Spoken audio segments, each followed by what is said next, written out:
everybody. Yes. Um, the, what sort of provoked us for this week's call, or this month's call, is the current popularity of sense making, which puzzles me and kind of amuses me, but mostly puzzles me. It seems an impulse towards something clear and settled that may not be available to us right now. Just may not be available. It reminds me of the old joke about the city slicker asking the country bumpkin for directions only to be told. Oh, you're muted. Lost my punchline. You can't get there from here. Yeah. So as we explore the challenges of what Aviva Zornberg calls spiritual vertigo, or what gymnast Simone Biles called the twisties, when your brain and body disconnect, when you're spinning in midair, not sure how you'll be able to land or if you'll be able to land. Or what Bayo Akomolafe calls being generously lost. And of course, as we explore what all that has to do with our current meta-crisis world. Unlike Simone Biles, we don't have the option to leave the sport. You know, unlike the old Broadway play, we don't get to say, stop the world, I want to get off. So is sense-making the only possible response to being bewildered, to being unmoored in these times? What does Akomolafe mean by being generously lost? Ken, come on in. Let's talk a bit, and then we'll open it up to everybody. So I just put the full quote in the chat. This is from one of Bayo's. Actually, I discovered it's Bayo. When he teaches, he says it's time for a bio break. So that's how I remember how to pronounce his name is Bayo. This is from one of his videos that it's a lecture he gave at a church, I think in Vancouver a few years ago. And this really jumped out at me because I have been involved in asking questions for a long time. And this idea that the question and the answer are tied up and they put us inside the box. People say, think outside the box. The way we frame our questions is often the box we're trying to get out of. And I love this idea of confusion, the gift of bewilderment. And I want to ask, I'm looking at my life and saying, where am I bewildered? If you've seen the latest out of Johan Rockström's work about the way in which the planetary boundaries, I think we're now at 7 out of 9 boundaries have been crossed. I am bewildered that we have not managed to take effective collection action on that. I'm bewildered by a lot of what I see that people are engaged in that seems to be totally disconnected from the world, as if they're the only ones alive, the only ones who matter. And so I'm lost. I don't know how to relate to that at the moment. And rather than try and force it or make sense of it, I'm just sitting with being lost. And when I was in the Boy Scouts, I had a Navy SEAL as my scoutmaster, and he taught survival. And he said the first thing to do, just like on Hitchhiker's Guide to the Galaxy, is not panic, sit down, take a few deep breaths, look around, figure out what's going on. And before you make any moves, just do it from a calm state. So I'm trying to cultivate a calm state while I'm lost. It's not easy. And I'm interested in hearing from people how they handle that. But let me see if you wanted to say more about this, Gil, before we call on David. I've seen a lot of threads on LinkedIn lately where people are clamoring about the emergency and talking about the urgency. And a couple of people strikingly have said, this is no time for strategy. It's urgent. And I'm reminded by the observation from, was it Anna DeVere Smith, who was, I might have the wrong person. No, it's Nurse Jackie. She was on the show Nurse Jackie, and she said, being involved in a show about a hospital, we actually studied, and I discovered that people in emergency situations, urgency manifests as focus, not as panic. She was on the show. There's people running and clanging and yelling instructions at each other, and she went to Ramstein Air Force Base in Germany, where wounded veterans were coming in from the theaters of war, and there was no running. And there was no shouting, and there was no apparent excitement. There was just complete focus and diligence. And, in fact, behind that, a strategy and a plan and training and preparation for being still in the midst of the turmoil. So, I think our inclination as Westerners, I find it in myself, is to get out of bewilderment as quickly as possible, figure out where I am, figure out what to do, what's going to solve this problem, what's going to be the next step. And we are sensing in ourselves, hearing from lots of wise people that say, even when it's most urgent, bring it down, take some time to orient, and orient maybe in different dimensions than we are usually looking at. I did some work many years ago with Wendy Palmer, who has since left this plane of existence, unfortunately, but she was a fifth degree Aikido black belt. And I watched her be attacked by six really big guys. And all you saw was these guys flying. And if you ask her what's going on, she said, I enlarged my center. I did not panic when I saw them coming at me. I made myself bigger and I stayed grounded and centered as they came at me. And I think this is something that we could all benefit from of, can we enlarge our center and stay grounded in the midst of urgency, in the midst of emergency, in the midst of chaos, in the midst of feeling lost and bewildered? That seems to me to be a really something very worthwhile cultivating. I've been through that practice in Aikido. And it's a remarkable experience to move this from the philosophical abstract discussion into an embodied experience and a way of being in the world. Mm-hmm. If I focus on the attackers, I go down. If I focus on technique, I go down. If I get agitated or afraid and think about the outcome, I go down. If I stay calm and centered and in motion and accept what's coming at me and blend with it, they go down. And it doesn't matter if it's two of them or four of them or six of them, and it doesn't matter if they have sticks in their hand or not. It all lives in how I be in that situation.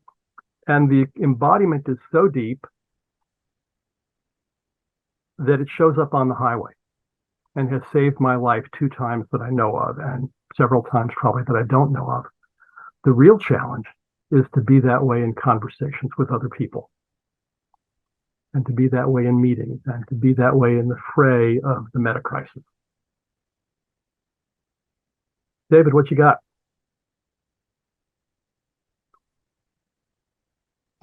I wanted to say that I believe one of the major reasons for confusion is how much we're being lied to by various authorities. I have cultivated different sources of information over the last 3 years, and as a result, I have a profoundly different view of what's going on than I would expect most people that are here today. Just as an example, I am extremely aware of how much we're being lied to by official sources of information about the war in Ukraine. Well, David, hang on. Let's not go into the specific lies. I think I'm only using it as an example. No, let's not go into the profound it is. Let's not go into the specific lies, because the list is long. Yes, but how profound it is to be lied on such fundamental things that how are you not going to be crazed and confused? Well, yeah. Well, I think you've given us the clue, which is that you cultivate first of all a sense of skepticism, and second, a diversity of sources. I learned this back, I think I wasn't quite in high school, or I was almost in high school, living in New York City, and got introduced to I.F. Stone's Weekly, who was a brilliant journalist who took it upon himself to digest the news every day, report every week on the lies. It taught me that one of the critical, inevitable functions of government is to lie. Stone is who broke the Gulf of Tonkin. And I'd like to add an addition to what I said, which is, for me, the last 3 years have been a time of epistemological practice. I have had to learn how to tune in very deeply and to have an intuitive sense of who's lying to me and who isn't, and to sense what is true and what isn't. And Well, let's flag that for a future conversation. The epistemological practice and the intuitive practice. That's an interesting dance. I'd love to hear more about that, but I want to take some other people right now. Sure. So, David, thank you for that very much. Jesse, welcome. What you got? You're on mute, Jesse. Hi, my first time here, I think. Glad to have Well, you. Oh, you're back on mute. Or doesn't look muted, just like you lost your audio. Do you hear her? I don't. Yeah. Okay, Jesse, we're going to go Jesse- on to Amber while you figure that out. Amber. it says, Oh, there you go. Speak, Jesse. Yeah, something's not working on your Maybe side. try logging out and logging back in, see if that restores your audio. That's probably the best thing to do. Thank you. Amber, over to you. Welcome. So thank you so much. It's my first time being able to attend, and I'm very Welcome. excited. Glad to have you. Yeah, so a little bit about me real quick. So I have a very different approach to PR and marketing. It's very holistic, oriented around sustainability, inclusivity, and really helping small business owners and community members.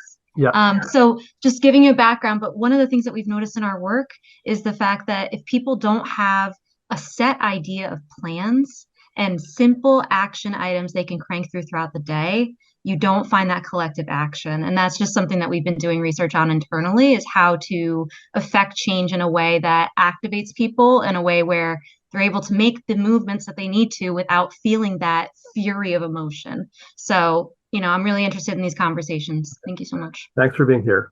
Michelle Harwitz. You're also muted. It's a thing today, apparently.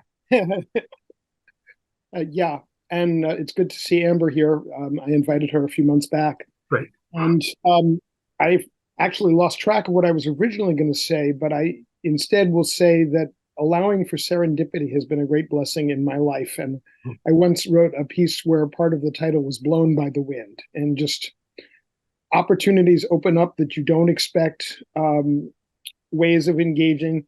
I used to have a T-shirt that says, "Not all who wander are lost," but a corollary is that not all who lost see it as a problem. Mm-hmm. Thank you. George Mokra, you're up next. Yeah, to a riff off of Sheldon before I go into what I want to say. Yeah. When I go Sheldon. When I go to a foreign city, I make it a point to get lost and find my way back again. Mm-hmm. And it's a great way to learn about someplace else. I've been doing Aikido for over 40 years, and there's a thing about randori, multiple attacks. What happens is that you become the center of the circle. Mm-hmm. Your center is the center. People are coming to you. You're moving your center to meet them. And it's like centrifugal and centripetal force. Mm-hmm. You're like a whirling top right around your center. There was one day I was practicing with a friend, and I was in that space, and he got really nervous. He said, "Where am I? Where am I?"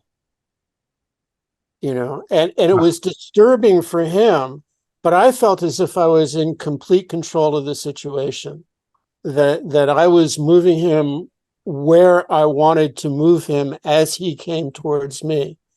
But he couldn't feel his own center, possibly because I took it all away. I don't know. But the idea is, where is your center? How do you keep your center? And then when you're in that situation where you have multiple attackers, and in Aikido, you're always thinking about multiple attackers. How do you make that your center, the center of what's going on?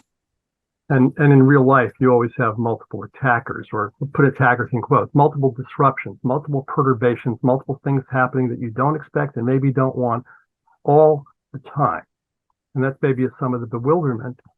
And the lesson here is that there is a different posture that can be cultivated. over time. It takes practice.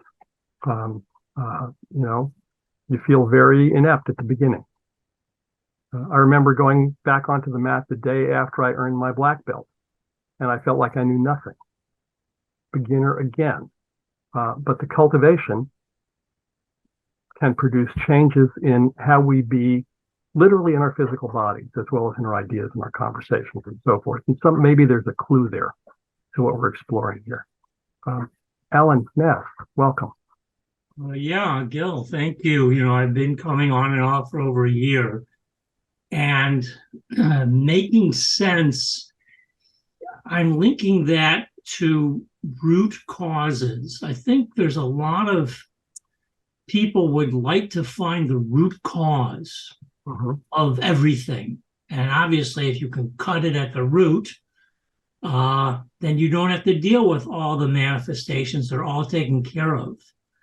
But I think you're right that there's something about the situation that we're not going to find a root cause and just solve everything by, peering down deeper and deeper.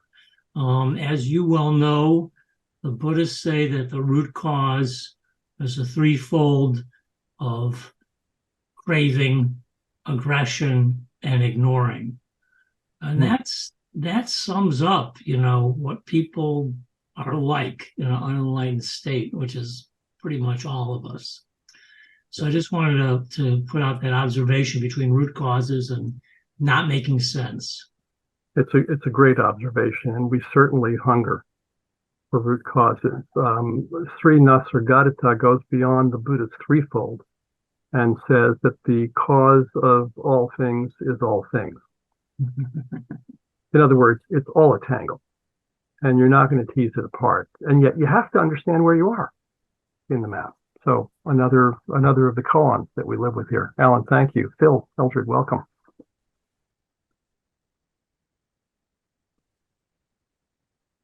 Phil, can you open your mic?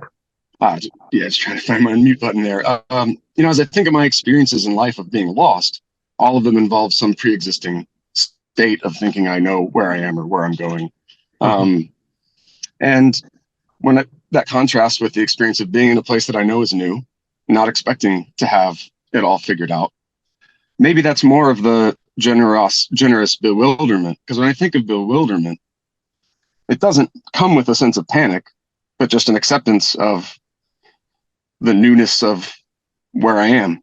The fact that there's learning to do, perhaps we could call it making sense of. But when I think of being lost, it's always been, I'm in Walmart with my dad at age 5 and he's holding my hand. And I never had any sense that I knew what Walmart was about or how to navigate it. But I knew that as long as I knew where my dad was, then I would be fine. And then, now I don't know where he is. And now I'm feeling this panic and this loss. And perhaps the worldviews we have, the ideas of how the world works are become objects of grasping that set us up for the feeling of being lost rather than the awareness that we're somewhere new. And yeah. Nice. Thank you. Jesse, let's try again. Greetings. Good. Yeah, I'm a physicist who noticed that physics didn't study the designs of nature, only the laws, which I found very strange. And in particular, there's just this experiment in physics everybody does. Throw a ping pong ball in the air and let a strobe light flash and make a dotted picture, and then fit a parabola to it. And what it doesn't look at is the tossing and catching, which is, that's the lively part of the process, the energy process, the default energy process of things in motion having a fixed pattern isn't what makes events eventful. It's the tossing and catching. And then I studied further and I found a bunch of evidence and then some theory that seemed to prove that every event begins with a growth process, a tossing of some kind, and because of the conservation of energy, that because systems can't change instantaneously, they have to change developmentally. And so there are these processes that nature cobbles together to make things. The growth process, which is unsustainable, and everyone reaches a climax of either transforming into something else or crashing. And so if you look around nature, there are just oodles of examples of how growth systems transition to stability without the pain and frustration that we are having. That it's something about us that makes us blind to what comes naturally for most other things, or for a lot of other things. But it's how to respond to the declining value of the growth process and the increase in value of taking care of what grew. After a child is born, their explosion from 1 to 1 trillion cells in the womb is over, and it's time to take care of it. So that switch is present in every growth system that survives its initial growth. So thank you, and I'm sorry to interrupt, but I'm going to have to throw a switch here. We need to move on to some other people and then go into breakout. So let me stop you here if I can. Well, if people study it, they'll learn. Okay, thank you very much for bringing that forward. And Amiel, where'd you go? I thought we were going to breakouts, but I will ask you a question since you called me. Sense making, that's a word I've always felt a warm feeling towards. First heard about it from Carl Weick, talking about firefighters in the wild who would ignore their checklists and rules and end up all getting killed. And it's sort of an exploration of meaning making. So since sort of one of the premises of this exchange had to do with sense making, I just wanted to understand better how you were thinking of what is sense making to you, speaking to someone who has a very warm place in his heart for the concept. Speaking as someone who gets itchy when I hear the term, I'm going to decline to answer your question right now. Accepted. Because I want to take us into breakouts, and Jan, if I can have you hold until we come back, that would please. We're trying to, so stay with us, don't go away. Ken, take us into breakouts and explain what we're going to do. Okay. Normally we have, Gil and I generated over 10 questions for this, and we thought, that's just too much. So we're just going to send you breakouts and say, what is this conversation provoking or evoking in you? And take it from there. We'll have 15 minutes. We'll come back, we'll do a second round, and then we'll come back and have a long plenary to unpack what we're hearing. Sound good? And what we'll do a little bit differently than usually is we'll have some space for that unpack between the first and second breakout. We want to have some cross-fertilization between you. You'll be in different groups each time. So that will hopefully enrich the conversation, and then a long harvest together in the last half hour. Okay? Okay, here we go.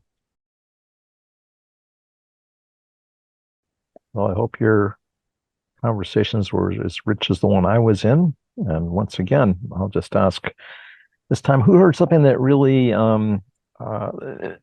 they found shocking or really surprising? I would like to invite Glenn to say the last thing he said to the group as a summary of our discussions, if you're open to it, Glenn.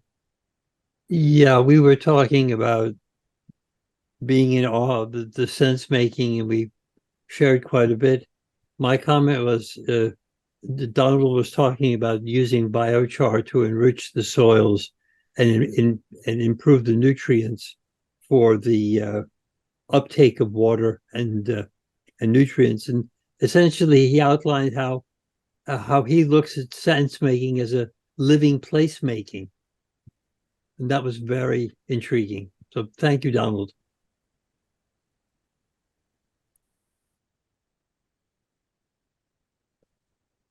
Other folks who heard something interesting, intriguing, surprising, shocking? Shell, please. we got into a discussion of all things free will versus determinism, and whether people and whether other kinds of animals that are not people are following their own will, or whether they are basically programmed to do what they're doing. We do not have great answers, but we have very interesting questions. Thank you. David. I was very pleasantly surprised to find that the people in my group were interested to hear what I had to say. I was expressing some very radical views that I don't believe are shared widely in this group. And so it was really delightful for me to have Dawn and I think her name was Anne, who were intrigued to make sense out of the world as I was making sense. Thank you. Thank you. I'm gonna out somebody. Oh, sorry, we have another. Jesse, go ahead. I was just going to say that I'm a little surprised at how it seems not to be recognized generally anywhere I go, and in this conversation too, that this is natural. This is a natural process that was recognized 50 years ago by a lot of social groups and scientists, and who have studied it since, that growth would be a suicide plan, and that our contradictions would come to cause conflict. And so I'm a little surprised that it's news. Thank you. Jessica, I hope you don't mind that I share something that you said that really touched me. You talked about the loneliness of feeling like you know, the being lost, being the bewildered, being confused also feels very lonely. And I didn't have a chance in our small group to say how much that resonates with me. I have felt lonely around this for a very long time. And it's one of the reasons I show up in places like this. It helps me to feel less lonely, to know that there's other folks out there who are sharing these concerns and also trying to do good work in the world. And I know you certainly are up to that. Yeah, it's part of the value of these kinds of spaces, I think, and part of, you know, the loneliness is coupled with hope at the same time, and that in and of itself is bewildering. It's hopeful that this exists. It's hopeful that we're talking about, you know, aligning around living systems as a paradigm, as a way of organizing that is in alignment with ecology and how the world and life itself has always existed. That's of great hope. And it's deeply lonely that, you know, when this idea is expounded, people get it, but nothing changes. And to work in this is often an exercise in holding tensions and making compromises, or saying no to work, as you were saying, Ken. And yeah, both of those things are true at the same time. What is also surprising to me, I think in the context of sense making, but I mean, in a lot of what we're talking about, we kind of entered into our conversation talking about SDGs, and so much in the, you know, sustainability realm and social innovation realm is kind of orients around morality, doing good. I work in tech, and there's much ado about tech for good, doing good for people. Whereas when we're talking about realignment, you know, a kind of regenerative paradigm, realigning around living systems and the way that ecology works, that's not about morality. Morality is, you know, maybe an outcome, or good things can happen, but it's a different lens. It's not good or bad. Good or bad are human constructs. And yeah, I was struck in our conversation, Jesse, I think, mentioned, or Ken, you mentioned Kurt Vonnegut's quote of, you know, we'll be the first species to What is the quote? Help me out again. We'll go down in history as the first society that wouldn't save itself because it wasn't cost effective. And Jesse offered the provocation that actually, no, we can look at Rome, we can look at Atlantis, we can look at other, societies, and we could probably even look into the natural world. And the point that I'm trying to make, maybe awkwardly, is like that this has happened is part of a great experimentation.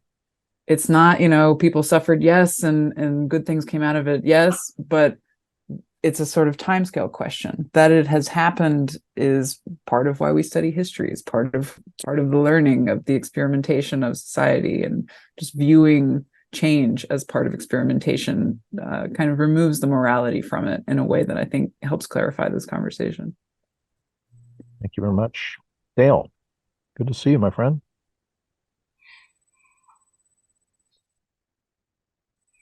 You're still muted. Mute. Oh, thank you. Good to see you. So a couple of things. One is there's a line from a Wendell Berry poem that I mentioned in one of the smaller groups that I thought was appropriate. He said that the mind that is not baffled is not employed. And so, it's kind of an interesting thing. The other thing I was going to say, and I was trying to remember, with regard to what we're aware of, and there's a little conversation about what we're aware of. And I think over the last 2 or 3 years, I read William Cotton's book, Overshoot. And I'm sure a number of you have read that. And as soon as I read that, I understood the fix that we were in. So I think it's not that there's not a fair number of people that understand the fix that we're in. It's more, as another person who's gotten on my radar screen, Nate Hagen's The Great Simplification. By the way, I think that's one of the most incredible resources around in terms of the 60 or 70 people he has interviewed over the last 2 years. An amazing group of people. And anyway, so he talks about the superorganism, and I think it has a mind of its own. And as soon as you begin to see one fun fact, and that is that every barrel of oil does 7 years of human work. A barrel of oil does 7 years of human work. So the fact that we were going to get ourselves in trouble with that stuff is to me is pretty straightforward. So yeah, I know we're in a jam. We're in a serious jam, and so much that I don't even think in terms of hope and despair anymore. I don't think that's not the dichotomy that works for me anymore. But the point is that there is this narrows that we're going through that has been talked about in this forum many times, and there is a way for us to move through those narrows, I think, which is more skillful than not. And I think that's what has us show up in places like this. Thank you. Thanks, Dale. Thanks for being here today. Stuart. Yeah, quickly, I just want to shout out to Philip, who raised the question of, the joy of exploring and connecting and dancing with other people, and how there's so much incredible juice in that, as opposed to just showing up and trying to be the smartest person in the room. Very nice. I think, oh, Phil, you are still here. Okay, there. I was trying to find you on my screen. Yes. Just to build on Dale's mention of Nate Hagen, those of you who get my newsletter saw a reference to a conversation last week between Nora Bates and Daniel Schmachtenberger and Nate Hagen.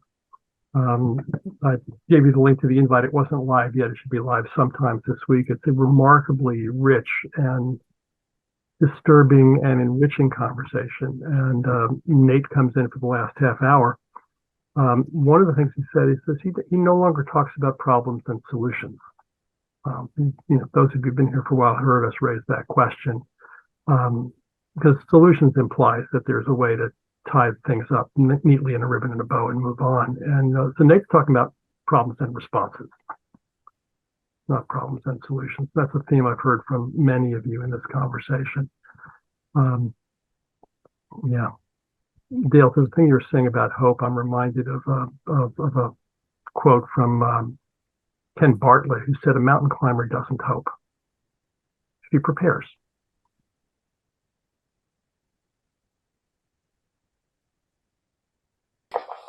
I don't know why this just popped into my head, but and I'm not an expert in this, so if anyone knows better than I, please correct me. But I understand that the Velvet Revolution, that Václav Havel and his compatriots decided this system is too entrenched; it's not going to change. So we're just going to act as if we're already in the new world we want to create, and that has always stayed with me as something, like, what if we just acted as if we're going to operate as if we're in the new world where we're paying attention and we're operating out of living systems principles, and we're using, I don't really like the term biomimicry because it's putting us outside of biology. We are biology in action, but what if we behave that way collectively? What if we look at the way that different social organisms are able to take care of themselves? Zumba Tamsin Woolley Barker, who says, ants travel millions of miles every year, but they never have any traffic jams. How come humans can't do that? So Ken, what would be one or two examples of acting as if?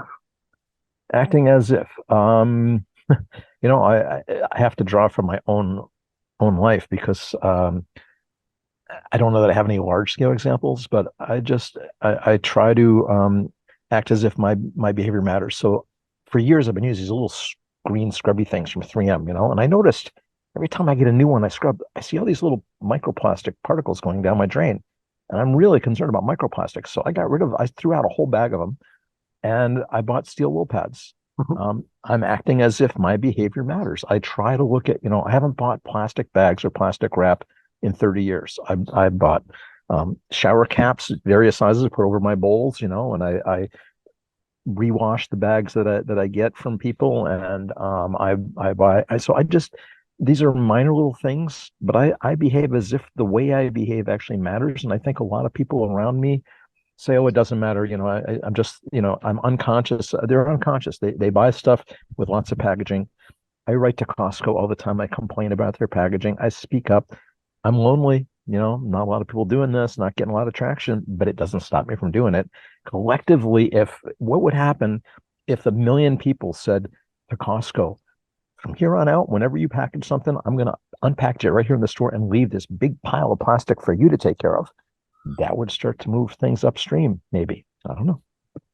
The story was told, I think it was in Sweden, where years ago, folks would they get to the checkout stand at the supermarket and they bought their tube of toothpaste, which is a tube in a box in a shrink wrap. And there at the checkout stand, they would take off the shrink wrap and take out the box and leave it there because the law was the company's responsible for the take back. And, you can imagine if enough people start doing that, the supermarket starts calling the manufacturer and saying, wait a minute. So, yeah, that's a great example. And I think that was in Sweden. Yeah, they are now moving. It's actually in Germany, but anyhow, Germany. They're moving it upstream to, it's designed. We used to say in the middle when I was in the Coast Guard, shit rolls downhill, right? So we're at the bottom end we're the receiving end of the bottom of the hill. We've got to go up and say, stop making all this plastic. And you're up against a very big lobby that's like, no, plastics are good. Who cares if they're clogging every river in the world? Yeah, well, what you're saying is there's the lobbying, which is one piece of it. There's the not buying it and handing it back and just, clogging it up in another way. We got George and Phil queued up here, and then we're going to be close to time. George?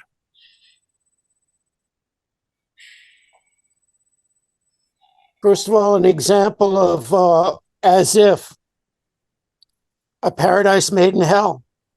Every emergency and disaster situation, people act as if, right? Because they have to.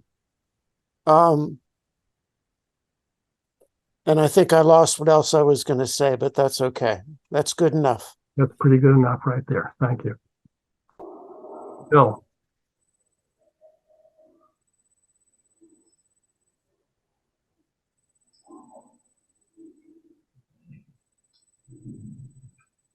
Bill, can you come off mute? Sorry, I dropped out there for a second. But just to comment also on the as if idea, as if we're living in the world that we want to create already. I think for me, that's really tried to take the form of not focusing on the transition, the problem, and particularly our survival, but focusing on what are the institutions that will exist in a world in which survival will not be a regrettable outcome. And just going ahead and trying to build those institutions now. And because it's so easy to imagine that we construct a world in which we technically solve some of the problems facing us while leaving no one happy or thrilled that we did. And perhaps that is the organic development from the growth phase into a more sustainable phase, not antagonizing the growth phase, not seeing it as something needs to be shut down in order to be replaced by something else, but just go ahead and start doing that replacing, start living in that way. That would make survival not regrettable. Thank you. Jesse, would you mind if we jump to Jan? You've had a few chances to speak and we haven't heard from him yet, so I'd like to give him a moment. And then if there's time, we can come back to you. Okay. Jan, are you there? Yeah, thank you. I love this idea of acting as if, Ken, I really appreciate your surfacing it. And, I find hopeful things all the time in the miracles that come out of all this confusion and wonderment. And just before this, I was just reading this annual report for a company called Draper Fisher Kaplan. They're a foundation that's funded 300 different social entrepreneurial activities across many of the SDG categories. They've got about 10 of them here. And these people are all acting as if, and I just recommend they're in Menlo Park, founded by Bill Draper and Renee Richards, the VC founders. But Draper Fisher Kaplan is an incredible example of a company that's putting its money where its mouth is and acting as if. And their last annual report is 300 million people directly impacted so far by that work. Thanks, Jan. Jan, can you put that information in the chat? It went by pretty fast and the transcript isn't keeping up. Okay. And Jesse, over to you. We need you to be real brief because we're coming up on time. Well, the thought was to just be in learning mode. Mm-hmm. It's very engaging. Yeah. And when you see something out of place, ask, well, why is that? Or see something in place that somebody seems to have just allowed to happen magically. Ask, why is that? And things like noticing, one of the first things that shocked me was realizing that every dollar I earn or save is spent on accelerating the system. Yep. So, I think of that as every dollar that you spend or save or drop on the counter is a vote for the world that you want to live in. We don't just vote every 4 years. Well, it doesn't. We're voting every day. Works. We're voting every day. Thank you, Jesse. Ken, closing thoughts? Mostly gratitude. This has been a very rich call for me. I'm delighted to see new faces and familiar faces, and when Gil and I started this, we really had no idea how this call was going to unfold, but I'm very gratified by the conversations I've been in and listening to the plenary session of people coming back and sharing. So thank you all for showing up today and for participating so fully and deeply, and I hope that we will continue to see you here in the future as we find new things to provoke you with in terms of creating conversations. Thank you. For me, many things here for me. This is a very rich call for me. Also, two things that stand out in the moment. One was Tasha's observation about sense making. She said, well, we don't have to be grasping for it. It could happen, but the grasping takes us off. It's like in the Aikido metaphor of grasping at the opponent instead of being in the flow. And Ken, what you just said about acting as if is very powerful. I can already feel the ripples moving from that. And it brings up this quote that I haven't had in reserve, but it feels timely right now, from Anais Nin, who said, "We don't see the world as it is. We see the world as we are." And so what if we acted as if we were the people we wanted to be in the world that we wanted to be? So let's be generously lost together. You can dance in a hurricane, but only if you're standing in the eye.